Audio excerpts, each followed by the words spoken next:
So I'm a photographer at Omaha Headshot Company, and today I have a tiny gap between my headshot sessions, so I thought I'd record this quick video about what makes a good headshot. So there are a few things that we typically look for when it comes to a good headshot.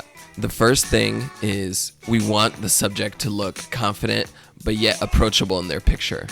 And sometimes it can be hard trying to find that balance. For example, when it comes to confidence, one thing that we like to tell our clients is confidence comes from the eyes. So you want to look like you're focused in on something. Basically, you're going to want to narrow the distance between your lower eyelid and your top eyelid. And that just makes you look more confident, like you're focused, locked in, you know what you're talking about. And that really helps give off confidence through a headshot. Now, when it comes to approachability, that typically comes from your mouth. So whether that's a smirk, a full-on smile, people could sense how friendly or not friendly you are based on what your mouth is looking like. And so when it comes to a headshot, we like to get some variety between really big smiles that are genuine and some smirks that show that you're confident, but you also mean business at the same time. Another thing that we really like to focus on is the body and head position. So we work a few different body positions to make sure that we get some variety, and each body position can convey a completely different message. The way your shoulders are pointed could communicate a lot. So for example, if your shoulders are pointing forward, that's a more business or more formal pose for a headshot. Whereas if your shoulders are pointing at an angle either direction, that tends to feel a little more casual and relaxed while still being professional. Now, related to your head position, we do like to do a few different head positions depending on where we have the light pointed. But one thing related to your head is we'd like to tell people to stick their faces forward or jam their faces forward. Now, this is a very weird trick. It feels very uncomfortable if you're doing it right. But the reason that we make people do this is it helps give you a slim jawline.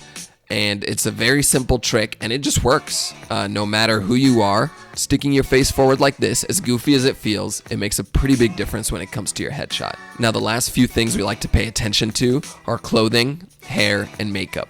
Now, these all can make or break a headshot. Depending on what type of work you do, the clothes that you choose should reflect the industry that you're in and the type of clients you would like to attract. So, for example, if you work at a conservative law firm, you probably want to stick to a classic navy or black suit if you're a man, and if you're a woman, just a toned down classic blouse.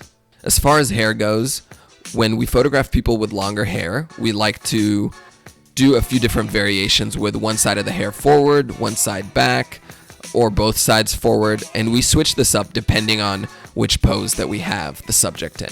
So if your body is angled in one direction or another, we like to keep the shoulder closest to the camera free of hair. The reason we do this is because it helps the eye kind of flow naturally without there being a visual block or break when your eye is going from left to right. And when it comes to makeup, we generally tell people to keep it as simple and as natural as possible because this helps show people what you look like on a day-to-day basis. We encourage people to show up looking the way that they would look on a typical or average day, and we'll do the rest as far as making you look your best with posing, facial expressions, as well as retouching to help enhance the way that you already look.